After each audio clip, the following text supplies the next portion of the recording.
अस्सलाम वालेकुम viewers. Islamabad life stock farm की तरफ से हम आपको खुश आमदीद कहते हैं। आज के इस टॉपिक के ऊपर जो हमने सिलेक्ट किया है वो है कि ब्रीडिंग सिंक्रोनाइजेशन क्या होती है, ये क्यों ज़रूरी है। ब्रीडिंग सिंक्रोनाइजेशन से मुराद ये है कि एक फार्म के ऊपर ये क्यों ज़रूरी है कि सारे के सारे आपके जो एनिमल्स हैं वो इकट्ठे ब्रीड करें, इकट्ठे क्रॉस करें, इकट्ठे ब्रीड करें। वो लदा करने के नुकसान क्या हैं और ये ब्रीडिंग सिंक्रोनाइजेशन या इकट्ठे ब्रीड करना ज़रूरी क्यों है। तो पहले तो व्यूअर्स, हम आपके भरपूर इसरार पे हमने आज डॉक्टर साहब को माइक लगा दिया। मैंने नहीं लगाया, उनको लगा दिया ताकि उनकी बात आप तक सही तरीके से आ सके।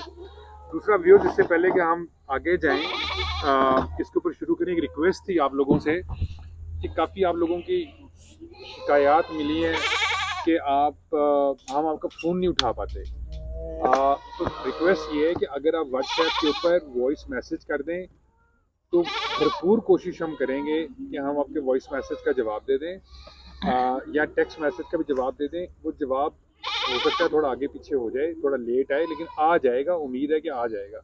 और अगर खुदा ना, क्योंकि मैसेज बहुत ज़्यादा आ जाते हैं, तो अगर खुदा ना खास्ता वो मिस भी हो जाए तो ज़रा दोबारा रिमाइंड करा दिया करें, बजाय कि आप लोग गुस्सा कर जाते हैं। फिर आप काफ़ी ऐसी बातें करते हैं कि हम भी इंसान हैं, हम भी दिल रखते हैं, हमें भी तकलीफ़ होती है कि यार हम एक कोशिश कर रहे हैं कि अच्छे तरीके से इंफॉर्मेशन फैलाएं। फिर जब आप लोग अब्यूज़िव लैंग्वेज इस्तेमाल करते हैं तो हमें थोड़ी सी तकलीफ़ होती है कि यार क्यों भाई लोग हमारे गुस्सा कर जाते हैं, क्योंकि हम दोनों की मामलाते ज़िंदगी इस तरह के हैं कि हम बाकी कामों में मसरूफ़ होते हैं। तो फिर जब काम की कोशिश हमारी पूरी होती है कि हम आपको जवाब दें, आपको करें, लेकिन अगर कभी कभार गलती हो जाए तो उसके लिए हम माजरत खाएँ। लेकिन वॉइस मैसेज आप ज़रूर भेजें, कॉल की बजाय वॉइस मैसेज भेजें, और छोटा मैसेज भेजें ताकि हम सबके जवाब दे सकें। वॉइस मैसेज भेजा करें और छोटा मैसेज भेजा करें, तो हमारी पूरी कोशिश होगी कि हम आपको उसका वक्त पे जवाब दें और आपको रिप्लाई कर सकें। डॉक्टर साहब अस्सलाम वालेकुम, कैसे हैं आप? जी वालेकुम सलाम अल्हम्दुलिल्लाह। डॉक्टर साहब, ये जो ब्रीड सिंक्रोनाइजेशन है या इकट्ठे तमाम जानवरों का ब्रीड करना या किडिंग लिक कराना, उनसे बच्चे लेना, ये क्यों ज़रूरी है और इसके क्या फ़ायदे हैं, और एक फार्मर के लिए किन किन बातों का उसको ख्याल रखना ज़रूरी होता है? जी बिस्मिल्लाहिर्रहमानिर्रहीम। इसको कहते हैं ईस्टर सिंक्रोनाइजेशन या ब्रीडिंग सिंक्रोनाइजेशन। सिंक्रोनाइजेशन होती है कोई भी काम इकट्ठा करना, एक ही स्टेप में करना। तो ब्रीडिंग की जब आप बात करते हैं तो डेयरी में तो बहुत ज़्यादा इसका कंसेप्ट है। लेकिन जहाँ भी मैं कहता हूँ एक ग्रुप ऑफ एनिमल्स आप इकट्ठा मैनेज कर रहे हैं तो वहाँ पे सिंक्रोनाइजेशन की बात ज़रूर आती है। बकरियों में जो ब्रीडिंग सिंक्रोनाइजेशन है वो डेयरी से भी ज़्यादा अहमियत की हामिल इसलिए है कि बकरियों की जो ब्रीडिंग होती है ये टोटली सीज़न डिपेंडेंट होती है। बकरी को हम कहते हैं शॉर्ट डे ब्रीडर, के छोटे दिनों में इसकी जो ब्रीडिंग जो है वो स्टार्ट होती है। जब दिन दिन के जो लंबाई कम होती है, रातें लंबी होना शुरू होती हैं तो कुदरती तौर पे इसके हार्मोन एक्टिवेट होते हैं। इसके अलावा ये पूरा साल ब्रीडिंग करती रहती है, लेकिन ये जो छोटे दिन होते हैं, सर्दियों के दिन होते हैं, ये इसका पीक ब्रीडिंग सीजन होता है। सिंक्रोनाइजेशन में हम ये करते हैं कि पहला जो मेन इसका ऑब्जेक्टिव होता है वो मैनेजमेंट पॉइंट ऑफ व्यू से होता है कि जब आप बहुत ज़्यादा जानवरों के साथ डील कर रहे होते हैं तो मैनेजमेंट एक बहुत मुश्किल टास्क होता है। अगर आपके पास पूरा साल बगैर किसी तरतीब के बच्चे आते रहेंगे तो उनको संभालना एक बहुत मुश्किल टास्क होता है। बजुज़ इसके कि आप डिटरमिन कर लें, आप डिफ़ाइन कर लें कि आपने किस मौसम में या किस सीज़न में कितने बच्चे लेने हैं एज़ पर योर कैपेसिटी, कि आपकी फार्म की मैनेजमेंट कैपेसिटी कितनी है उसके मुताबिक, ठीक है। तो दूसरी चीज़ ये है कि जानवर की जो मैनेजमेंट होती है वो उसकी उम्र के हिसाब से होती है, एज के हिसाब से होती है। जैसे दूध पीने वाले बच्चे, बहुत छोटे बच्चे, दूध पीने वाले और प्लस वंडा खाने वाले बच्चे, सिर्फ वंडा खाने वाले बच्चे, ग्रोइंग किड्स हो गए, प्रेग्नेंट फीमेल्स हो गई, मेल्स हो गए, फैटनिंग वाले मेल्स हो गए, या ग्रोइंग फीमेल्स हो गई। ये सारे ग्रुप्स हैं जो एक फार्म पे मौजूद रहते हैं। अब आपके पास टोटल अगर 50 जानवर हैं और उनके 10 ग्रुप हैं तो हर ग्रुप की मैनेजमेंट अलग है, ठीक है। आप 10 ग्रुप तो आपने मैनेज करने ही करने हैं, चाहे आपके 10 एनिमल हैं या 50 एनिमल है या 500 एनिमल है, ठीक है। तो ये जितने ग्रुप मैंने बताए हैं, ये ग्रुप तो बनने ही बनने होते हैं फार्म पे, ठीक है। तो जितना बड़ा ग्रुप होगा उतनी उसकी मैनेजमेंट फिर आसान हो जाती है। ब्रीडिंग सिंक्रोनाइजेशन इसी चीज़ की तरफ आपको लेके जाती है कि जब आप पूरे एक ग्रुप को एक साथ मैनेज करते हैं, जैसे अब दूध पीना है तो सब बच्चे दूध पीने वाले ही हैं, उनका दूध पीने का टाइम भी और दूध पिलाने की क्वांटिटी भी तकरीबन एक ही जैसी होती है। तो आप जो है पूरे ग्रुप को एक ही तरह का डील कर लेते हैं, ठीक है। जब वो वंडा खाने पे आते हैं तो भी वो साथ चल रहे होते हैं, जब वो ग्रोइंग पे आते हैं तो भी साथ, फैटनिंग करनी है तो भी वो एक साथ ही जो है वो आपके साथ एज ए ग्रुप चलते हैं। ब्रीडिंग सिंक्रोनाइजेशन में हम ये करते हैं कि आपके पास जितनी फीमेल्स जिनको आपने ब्रीड करवाना है उन सारों को इकट्ठा करके कुछ जल्दी हिट में आने वाली होती हैं, कुछ लेट से हिट में आने वाली होती हैं, आप उन सारों को एक ही टाइम पे हिट में ले आते हैं। ये होती है ब्रीडिंग सिंक्रोनाइजेशन। जब वो एक ही टाइम पे हिट में आती हैं, एक ही टाइम पे क्रॉस होती हैं, तो एक ही टाइम पे सूज जाती हैं और आपके पास एक ही एज ग्रुप के बहुत सारे बच्चे आ जाते हैं और उसको एज ए, उन सारे बच्चों को एज ए ग्रुप संभालना बहुत आसान हो जाता है। इसकी मिसाल मैं ये दूंगा, पिछले साल हमारे पास सिंक्रोनाइजेशन नहीं थी, पूरा साल ही हमारे पास बच्चे आ रहे थे, तो हमारी मोर्टेलिटी तकरीबन मेरा हाल है 20% से ज़्यादा थी, है ना। इस दफ़ा सिंक्रोनाइजेशन थी, हमारे पास बच्चों की तादाद भी बहुत ज़्यादा थी, लेकिन मोर्टेलिटी जो है वो लेस देन 5% रही। उसकी रीज़न ही यही थी कि पूरा ग्रुप एक साथ संभालना, जो भी मैनेजमेंट थी एक ही जैसी थी, वो आप एक या दो बंदे डिप्यूट कर देते हैं तो वो पूरे उस ग्रुप को संभाल लेते हैं।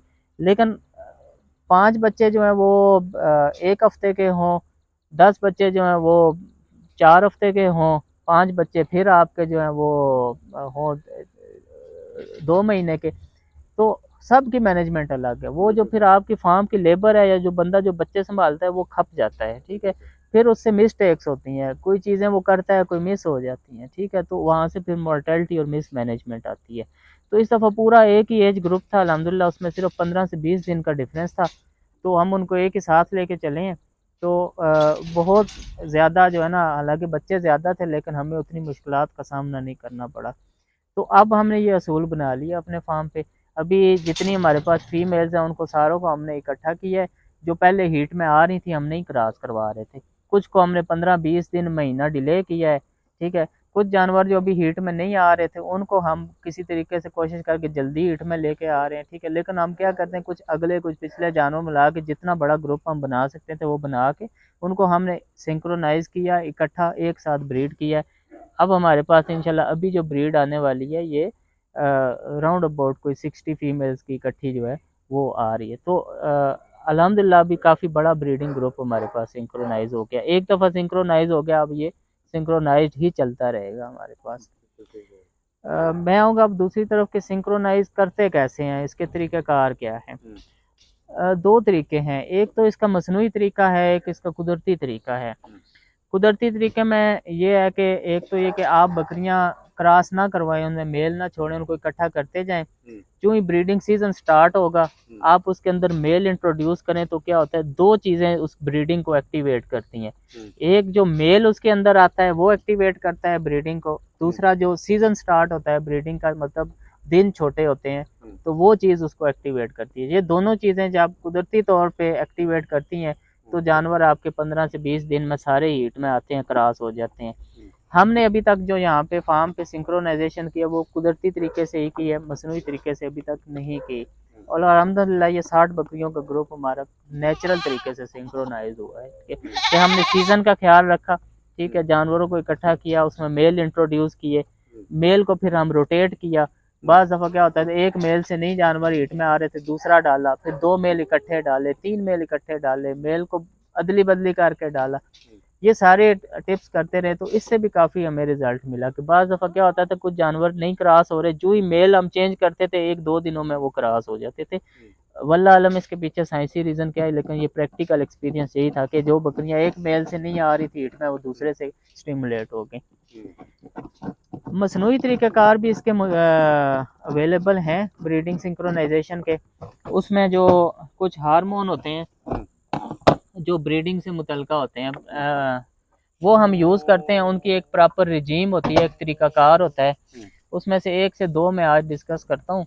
अगर किसी बंदे के नेचुरल तरीके से जानवर हीट में नहीं आते तो वो मसनूई तरीके से उनको सिंक्रोनाइज कर सकते हैं।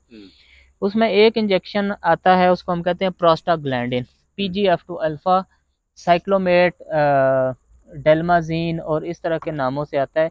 बड़ा आम तौर पे मार्केट में दस्तयाब है, जानवर को गर्म करने के लिए या हीट में लाने के लिए इस्तेमाल होता है। ठीक है, एक इंजेक्शन वो आपने ले लेना है।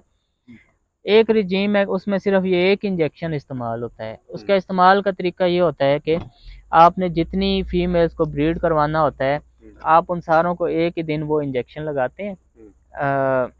बकरी में आप उसको 1.5 से 2 सीसी लगाते हैं। उसको हम कहते हैं ये डे 0 है। ठीक है, डे 0 पे हम वो इंजेक्शन लगाते हैं। फिर हम उसको क्या करते हैं, 7वें दिन पे वो इंजेक्शन रिपीट करते हैं। 7वें दिन पे जब आप रिपीट करते हैं तो उसके 48 से 72 घंटे के अंदर अंदर वो सारे जानवर हीट में आ जाते हैं। उसको रिपीट करने के बाद आप उसके अंदर मेल इंट्रोड्यूस कर दें तो वो अगले 48 से 72 घंटों में सारे जानवर आपके क्रॉस कर देंगे। ये पहला तरीका है, मसनूई तरीका जिसको आप कहते हैं। दूसरे तरीके में एक और इंजेक्शन आता है, उसको हम कहते हैं GnRH, हार्मोन होता है। जैसे पहला मैंने आपको बताया प्रोस्टाग्लैंडिन था, दूसरा जो है वो GnRH होता है। ये भी ब्रीडिंग हार्मोन है। ठीक है, चलो चलो चलो, वो यूज़ कर, ये दोनों इंजेक्शन उसमें यूज़ होते हैं दूसरे तरीके में।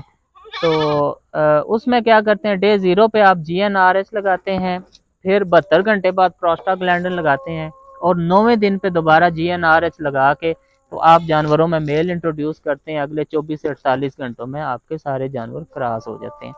तो ये 2 तरीके हैं मसनूई तरीके, लेकिन सबसे अच्छा कुदरती तरीका हमें बकरियों में उससे भी 100% रिजल्ट मिल रहे हैं। बिल्कुल ठीक हो गया। तो व्यूअर्स, डॉक्टर साहब ने आपको बता दिया कि आपने कुदरती तरीके से और मसनूई तरीके से, दोनों तरीके से किस तरह से ब्रीडिंग सिंक्रोनाइजेशन अचीव करनी है। एक फार्मर के लिए बहुत ज़रूरी होती है। अजान हो रही है, लिहाजा हम इस प्रोग्राम को यहाँ पे बंद करते हैं। डॉक्टर साहब बहुत शुक्रिया आपका। जी थैंक यू।